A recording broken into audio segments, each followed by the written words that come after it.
So our next guest is Farrah Rochon. I think I'm pronouncing her first name right, like Farrah, Yeah, but believe me. she's been on the show, but it's been a while. She was on the show the first year of Black Authors Matter TV. And So long ago. yeah, a long time ago in 2020 was when she was on. And so she's been writing up a storm and traveling, and she's even writing in another genre now, which it may not be new, but it was new to me. So we'll find out. And she just got back from somewhere where I'm planning to go next year, and that's Greece. So, Mhm. welcome to Black Authors Matter TV, or I should say, welcome back. Hi, Miss Gwen. Yes, it's been a while. Thanks for having me. You're Thanks for welcome. being here. How was your trip? Amazing. Greece, I don't know why it took me so long to get there because I've wanted to go forever and I could go back tomorrow. It was so, so nice. Yeah. Yeah, my daughter went last year on a trip there, and she loved it. And so next year, she and I are going on a Mediterranean cruise. That Oh, yeah. Greece, and she loves Santorini, I think the best, but she loved the That's whole one thing. of, that's one of my regrets. The whole time I was living in Europe, that was one country I did not make it to, and I was so upset. So I have to go back. You do. And Santorini was definitely my favorite of the Oh three yes. places we visited. So, yeah, I could go back, like I said. One thing I did do is where I lived, they used to have a big multicultural festival. And I used to like to go to the Greeks tent because the Greeks had the best olive oil, they had Yeah. the best some of the best wine, they had great food. So we loved the Greek festival. So I Yeah. have to go back. I came back with both wine and olive oil in my suitcase. So, I Yeah, became an my olive daughter, oil snob after that. and she came back with some spices, because I cook. I like to cook, and she normally will get me spices because I mhm. get to use them on different dishes. And Yeah, she said the food was amazing. it was. It was. I've been eating it since I came back. I went into New Orleans to the one shop that sells, homemade pitas, and I've been eating Greek food since I came back. So highly recommend going. Yes, very much. Okay, well, you've been doing a lot of writing, and you're now doing the young adult fiction. It looks like it's the not horror, but supernatural thriller. How would you characterize it? So it is. I just had my second Twisted Tale with Disney. It's a young adult, more of a fantasy fairy tale slash, I guess, paranormal Okay. series. Some of them are, mine are more historical fantasy fairy tale books. But it's a long running series that they have, and it's basically just a twist on classic Disney movies. Basically, what if this had happened instead of what actually happened in the movie? That Um, makes it fun. yeah, it is. It's very fun because anybody who knows me knows I am a huge Disney fan. So getting to play around with their characters is pretty cool. I did have the second full length, but I was also a part of an anthology where I wrote 3 short stories, which was also a first for me. I've been doing a lot of firsts these last couple of years after so many years writing. It's cool to, do things that are new and different and fresh for me. So So you yeah, have 18 twisted tails, correct? I think they're up to 17 or 18. I've done 2. It's 5 now, 5 different authors who write for Okay. the series. Oh, Um, and the first one I did was The Princess and the Frog. I'm pointing because I know he's right back there. I could probably take it off the shelf. It's Almost There, which is a twist on The Princess and the Frog, one of my favorite oh, movies. And the one that I just did that came out a month ago, it is called Fate Be Changed, and it's a twist on the movie Brave. I love it. I love Yeah. it. Okay, now I have to ask about Princess and the Frog because Princess and the Frog is based on Leah Chase. Yes. So Yes, How did exactly. that go? How did you change that story up? Well, in my story, at the end of the movie, instead of killing off the Shadow Man, Tiana actually makes a deal with him. Ooh. And she's kind of forced to make a deal with him. But she gets to have her father come back and they get to open the Oh, restaurant that she always did. But of course, there are consequences to everything. And it turns out that the deal she made with him, it caused some really bad things to start happening to the city of New Orleans. So she basically changed everything for the city by making that deal. wow. It's We a got a fun. lot of adults wanting to read these stories because I know that these are children's stories, but this sounds so intriguing that Yeah. it makes me want to, my little 50-year-old self pick it up. No, it is. I wasn't necessarily surprised, but I guess a little about, how many adults, because it is young adult, they say 12 to 18 years old is what it's supposed to be written for. They're a lot darker than the movies, so they're definitely not for younger kids. But yeah, so many adults read it, the entire series, and so many of them have contacted me about the Tiana book, and there's some pretty, deep themes in it. So I don't want to give too much away, but it's definitely, though geared to young adults, adults read them all the time. That's who I get more, fan mail and stuff from. I get it from adults. Yeah. Interesting. But I would, some people, the young adult fiction is going to be maybe less deep, for lack of a better way of saying it. Maybe a little bit lighter, not as dark as an adult dark book. Yeah. Well, I don't know. I mean, I guess it just kind of depends on what you're looking for. I mean, I use the examples of Harry Potter, which were supposed to be young Right. readers, and a lot of adults were reading the series. Yeah. And then there's also Children of Blood and Bone, which is supposed to be a young reader. And I picked it up not knowing it was a young reader and didn't realize it was a young reader until I got deep into the story and realized that the characters were kids. But it was such an intriguing story, it made me want to keep going. So Yeah. sometimes a good story is a good story, no matter what the age level. Yeah, I definitely think the Twisted Tales falls in that category where, it is young adult, but there are definitely some dark themes and things that I like to say that the young adult books today are not like they were back when I was reading young adult. They're definitely not fluffy. You can get into some pretty serious stuff. And even this would be in Disney. They gave me a lot of leeway to make this story a lot darker and a lot deeper than the movie. I had 400 plus pages in which to delve into Tiana's background and get into things like the social status in the 1920s. This is Jim Crow South. It's a lot less Disneyfied, I like to say, than what Disney does in their movies. So yeah, I got to explore a lot of themes that you wouldn't necessarily think Disney movie, kids. It's a really good series. I'm having the best time writing it. And when I was in Greece, I actually got the chance to announce my next book with Disney, which is going to be it's going to be published in January of next year, but it is an origin story of the Muses from Hercules. So Ooh, I am so excited about it. And I got to announce it live from the Acropolis in Athens. So it was like the coolest, that book is so ever. cool. Wow. So, what was it? Did you go there for business to do that, or Oh no. were you on vacation and you just did it while you were on vacation? Oh, no, it just happened to line up that Okay. the book, because everything is very secret when it comes to Disney. They try to keep everything close to the vest.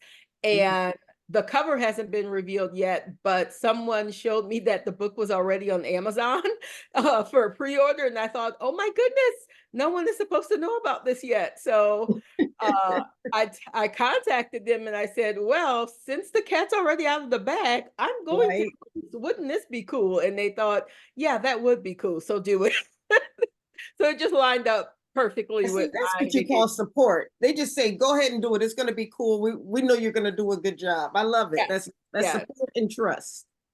yeah. So it was awesome. It was awesome. And that book is probably the most fun I've had writing a book. So I can't wait to reveal the cover and have people read, the the origin story of the muses. Very fun. Wonderful. Now Now you you're going to went get the, from, go ahead, Gwen. well, no, you go. I remember my question. No, I was just saying you're going to be at the Black Ink Festival later this Yes, month as well. And it's a Saturday. Yeah. oh my goodness, it's this coming Saturday? Yes. You're right, it is this coming Saturday. Time Charleston? flies. Isn't it in Charleston? No, it's gonna be in Oh, New Orleans. New New Orleans. Orleans. Oh, okay. Okay. There Yes, was another Black Ink something that I thought was in Charleston. no, I I don't know about that one. Okay. Yeah. Okay. I might have the name wrong of the event. But Okay. you're gonna be there, Farrah. And yes. now what is that? Is that the one you were talking about, Rhonda, where they have films too? No, no, I was talking about the New Orleans film festival that has Oh, movies. okay. Yeah. No, the Black Yeah. Ink Festival is a pretty huge writers festival. This is actually the second year that Yeah. they're doing it in person. They were doing it online since 2020, and then Farrah was actually invited this year. I don't know if you went last year. I did. I Oh, did the okay. first one, and it was amazing. I was so impressed. It takes place in City Park, Mhm. the pavilion, the Court of Two Sisters Pavilion, I think it's called. And it was so well attended. It was so well just organized. The way it was organized was wonderful. So yes, I'm looking so forward to attending again. I think there's 85 authors who are Yes. going to be there. I'm one of the featured authors. So there's a stage throughout the day where they bring featured authors up on stage and, hold interviews, but the entire time people are getting their books signed and chatting. It was just so awesome last year. So I was so happy that she was doing it again. It's Michelle Jackson, who put this together. So yeah, I will be there. Unfortunately, I guess fortunately, I have a book that just came out, but unfortunately, the one that's coming out, you can see it up here. I always also have it here. It doesn't come out for another couple of weeks, so I won't have my new romance. So Oh, but Okay. that's for people to okay. buy, You can but just tell everybody about it. exactly, I will have it because I'm actually launching the pre-order campaign for this book tomorrow. And it's very special because I'm partnering with a local animal rescue. It's I, it's part of my French. I keep saying, showing it. It's called part of Part my of my French. Frenchy, like part of my French or whatever, but you did Yeah, Frenchy. Okay. French Like as in a French bulldog. It's set in a doggy daycare that's set in New Orleans. Um, and I am partnering with a local animal rescue where I'm giving $1 for every book that's Oh, that's pre-ordered through one of my wonderful. local indies. I've just, I'm dog people. We're dog people in my okay.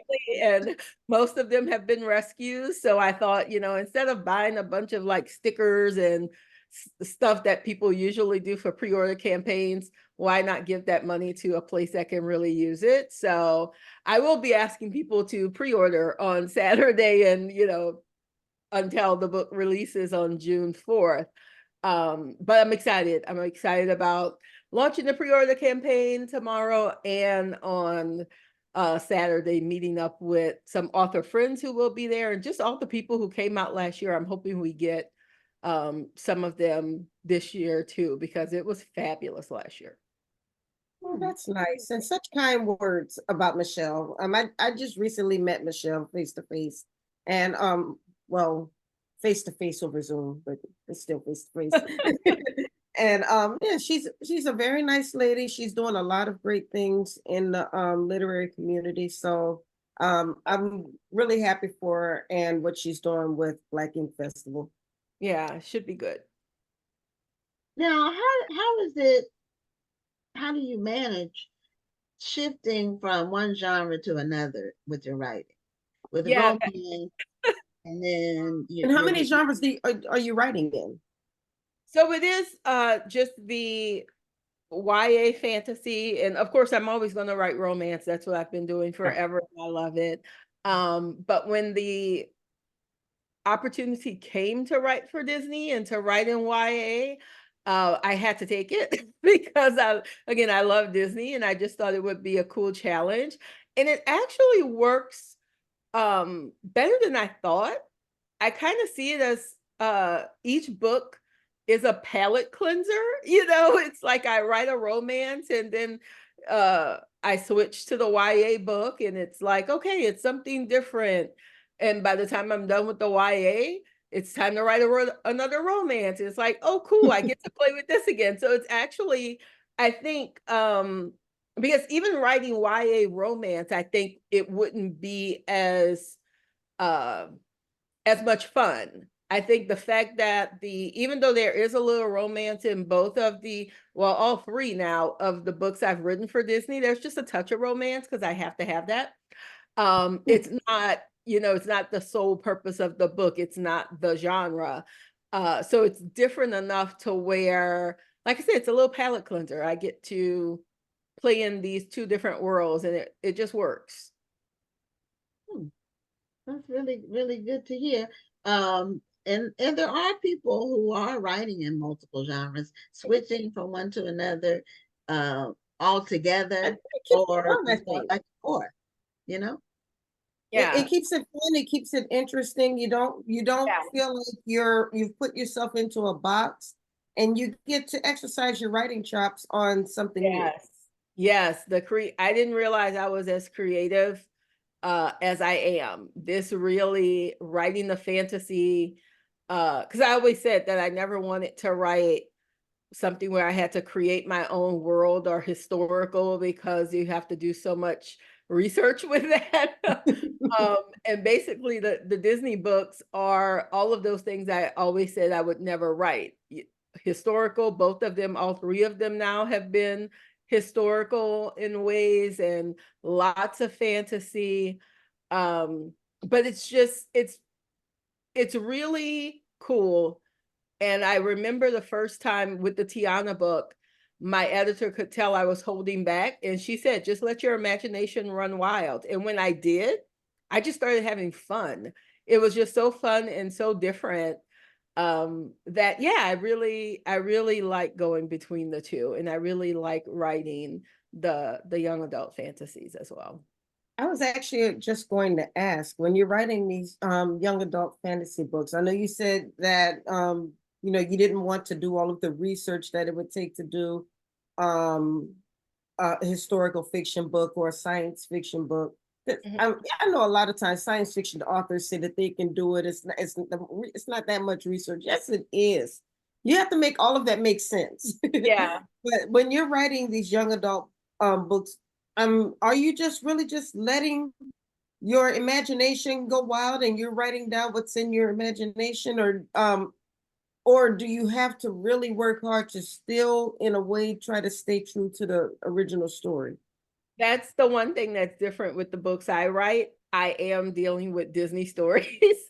And even though it's a twist and we get to go off on, do our own thing, we still have to respect the characters in that world they've created. And believe me, they will let me know if I've gone a little too far with things. So it is unlike if it were a book that I just came up with the story myself. I do have to stay in the parameters of the Disney story. So, but I also realized after a while that I have to do a ton of research no matter what. Like pardon my Frenchie, I love dogs, but I've never had a doggy daycare. I've never put my dog at a real doggy daycare before. And then the hero in my book is ex-military. And even though I have a lot of military people in my family, I still had to do a ton of research on that. And owning a business. My heroine she owns her own business. It's just a lot. You have to do the research no matter what. And when I came to that realization, I realized, yeah, I got to do the work no matter what. So you just make it work for the books. But no matter what, it's all fun too, because this book, I think of it as my first true rom-com. I know people talked about my other series as being a rom-com. I think it was a little heavier than that. I think any book that has a illustrated cover, people like to call them rom-coms now. This one, I think, is a rom-com. I just wanted something fun that would make me laugh and hopefully make other people laugh. And I just think having the cute dogs in it makes it, just makes it a lot more fun. Now, one thing, can you hold up the book behind you? The other one. Which one? The Disney one? Behind the Disney one. Change? I just wanted people to see if they can maybe see when they do the hardcover and it's a young adult, it's YA fiction, they are smaller than your standard hardcover. It's not that much bigger than, this is a trade paperback. Right. And yeah, they're a little, they're not that much bigger. It's a thick book. I think very thick. What is that, 400 pages, you say? I think this one, I know let's see, according to this, 450 some odd pages. Yeah, but they're smaller in size. But they're smaller, so yeah. The word count's probably less than a standard 450 page book would be. Yeah, it was about an 85,000 word book, I think. And I actually just listened to a snippet of the audiobook last night because I knew that they had a Scottish narrator doing the narration for it. So I wanted to see how it sounded, because believe it or not, that is the first book I have ever written that are white characters. That for the first time I wrote, so that it occurred to me that this is not, there are no Black characters in there. It's set in 10th century Scotland and it's based on the movie Brave. So even though they do have Black characters in Brave, but none of the main characters are. So it's been, kind of a revelation, and also just kind of cool to hear this Scottish narrator reading my words. I thought she did a good job. And although I never listened to my own books, I actually may listen to this one because I love her, the way she's reading it so much. I may have to listen to this one. Yeah. Well, I've got to say congratulations. I was looking at, well, first of all, you already have 56 reviews for Fate Be Changed. But then I looked at Almost There and you're over 1,300. So the books are hitting the mark. I never look at reviews, so I don't know. I had no idea Fate Be Changed had that many. I'll look at the first few that I remember you telling. Yeah. I remember you saying that almost 4 years ago when you were on the show, because I was saying, I read all of my reviews. I am not that evolved yet. I am not going to. Well, I tell people, it's okay to read the reviews. Don't feel like if somebody gives you a bad review, you don't have to go into a shell and put the covers over your head and say, I'm never writing again. You don't have to do that. Sometimes people are just haters. It's really not personal, although books are very personal to people who write them, because it's like art. It is art. And so, but you really can't take it personally since they don't personally know you. But I can understand why you say you don't read them, but I read them because I have inquiring minds have to know.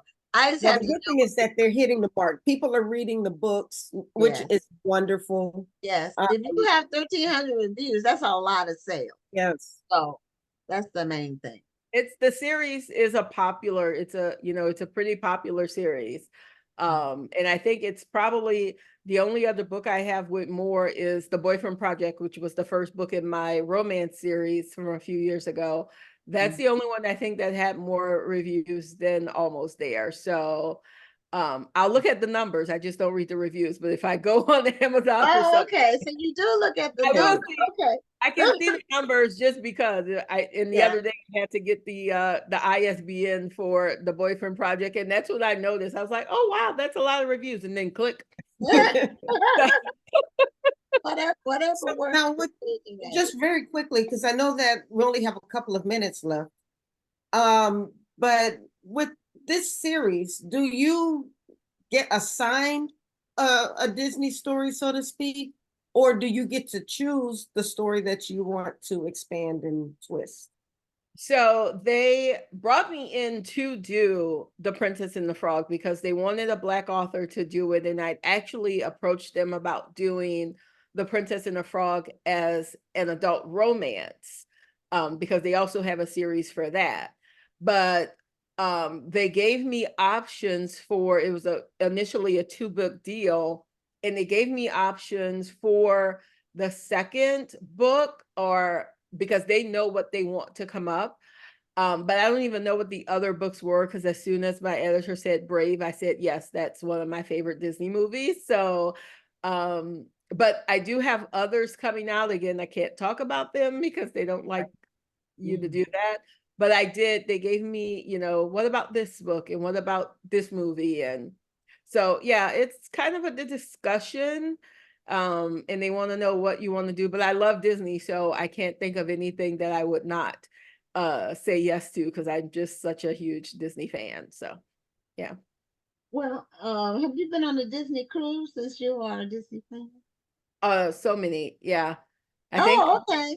got number 18 coming up in a couple of months. Yeah. Oh, And wow. the Disney cruise ship actually docks in New Orleans, so that makes it even easier. Yeah, it has for a couple of years. They don't have it coming back. They don't have it on the schedule for 2025 yet, but I sure hope they bring it back, because I have taken several out of New Orleans. But it also goes out of Port Canaveral. I go to Disney all the time, so I can do that, and Galveston, which is only a few hours drive for me. So it doesn't matter. I'm going to be on one of those boats no matter what. Well, Farrah, thank you so much for coming back on the show and letting us know all the great stuff you're doing now, and what you have planned for the future. And continued success to you writing all these books. Thanks so much. It's always a good time here. So I'm glad I was able to come back. Well, we enjoyed having you back. Thanks so much. Please stay in touch. I shall. Thank y'all. And good Take care. luck at Black Ink. Thanks.